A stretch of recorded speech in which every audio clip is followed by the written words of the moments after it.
Fake news.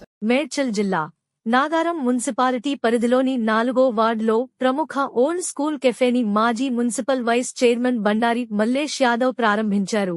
ఈ సందర్భంగా మల్లేష్ యాదవ్ మాట్లాడుతూ ప్రభుత్వ ఉద్యోగాలపై ఆధారపడకుండా స్వయం కృషితో 10 మందికి ఉపాధి కల్పించాలనే ఆశయంతో కెఫే రంగాన్ని ఎంచుకున్న శ్రావణ్ మరియు అభిలాష్లను వారిని ప్రోత్సహించిన లక్ష్మీనారాయణచారిని అభినందించారు.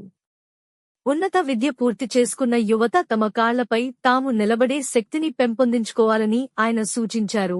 ఈ కార్యక్రమంలో మధుర నగర్ కాలనీ కమిటీ సభ్యులు, శ్రీనివాస్ నగర్ కాలనీ కమిటీ సభ్యులు, మిత్రులు, శ్రేయోభిలాషులు పాల్గొన్నారు.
అప్డేట్స్ కోసం మా ఛానల్ ని సబ్స్క్రైబ్ చేయండి.